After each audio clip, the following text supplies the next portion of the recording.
आसाम में पुलिस की फायरिंग में 2 बेगुनाह मुसलमानों की हलाकत और सरकार का जालिमाना रवैया अफसोसनाक। मौलाना बदरुद्दीन अजमल। नाज़रीन किराम, अस्सलामु अलैकुम वरहमतुल्लाहि वबरकातुहू। साबिक रुकन पार्लियामेंट और जमीयत उलमा सूबा आसाम के सदर मौलाना बदरुद्दीन अजमल ने आसाम के कामरूप ज़िले में पुलिस की फायरिंग में 2 बेगुनाह मुसलमान की हलाकत और उस पर रियासत की बीजेपी सरकार के जालिमाना रवैये की सख्त मजम्मत करते हुए उसे इंसानियत को शर्मनाक करने वाला वाक़या करार दिया है। ये वो लोग थे जो सरकार के ज़रिए अपने घरों को तोड़े जाने की मुखालफत में एहतजाज कर रहे थे। इसी दरमियान पुलिस से झड़प हो गई और पुलिस ने उन पर गोली चला दी, जिसमें 2 मुस्लिम नौजवानों की जान चली गई।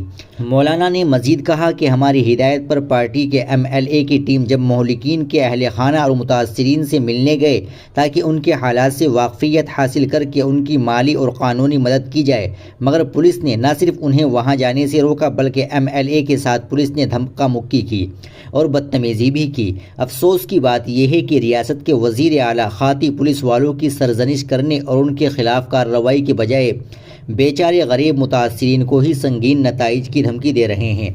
मौलाना ने कहा कि ये पहला वाक़या नहीं है बल्कि इससे पहले भी कुछ साल पहले रियासत की पुलिस ने 9 गाँव में एहतजाज करने वाले मुसलमानों को अपनी गोली का निशाना बनाया था, जिसमें कई लोगों की जान चली गई थी।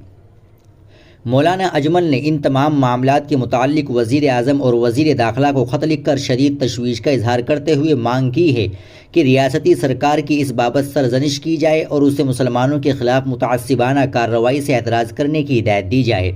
नीज़ खाती पुलिस को सज़ा देने का भी हुक्म दिया जाए ताकि आइंदा किसी मासूम की जान लेने की जुर्रत न हो सके।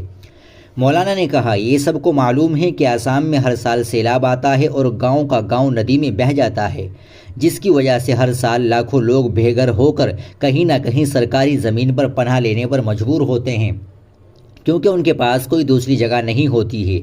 ऐसे में सरकार की जिम्मेदारी है कि उन मुतासरीन की बाज़ आबादकारी और उनको घर मुहैया कराने का इंतज़ाम करे, क्योंकि बेघर गरीब लोगों के लिए घरों का इंतज़ाम करना सरकार की जिम्मेदारी है। मगर आसाम की रियासती सरकार इसका बिल्कुल उल्टा कर रही है, चुनांचे गरीब पनाह गजीनों के घर पर बिल्डोजर चला रही है। मौलाना ने कहा कि शर्मनाक बात यह है कि गरीबों को उजाड़ कर बड़े बड़े सनातकारों को जगह देने की तैयारी चल रही है। मौलाना ने कहा कि इंसानियत बेजार आसाम सरकार मुस्लिम दुश्मनी का कोई भी मौका हाथ से जाने नहीं देती है, चुनांचे इसमें भी उन्हीं जगहों पर बिल्डोजर चलाया जा रहा है जहाँ गरीब मुसलमान बड़ी तादाद में सैलाब की सितम ज़रफ़ी से मजबूर होकर आबाद हो गए हैं, जबकि उन जगहों को छोड़ दिया जा रहा है जहां गैर मुस्लिम आबाद है या जहां बड़े बड़े सनातकारों का नाजायज़ कब्ज़ा है। मौलाना ने कहा कि हम सड़क से लेकर असम्बली और अदालत में भी रियासती सरकार के जुल्म के ख़िलाफ़ लड़ाई को जारी रखेंगे। नाज़रीन इकराम, आप ऐसे लोगों के बारे में क्या कहना चाहेंगे जो मुतअस्सिबाना रवैया इख्तियार करते हैं? कमेंट बॉक्स में ज़रूर बताएं। वीडियो को लाइक और शेयर ज़रूर करें, चैनल को भी सब्सक्राइब कर लें। मिलते हैं इंशाअल्लाह अगली वीडियो में। अस्सलामु अलैकुम वरहमतुल्लाहि वबरकातुहू।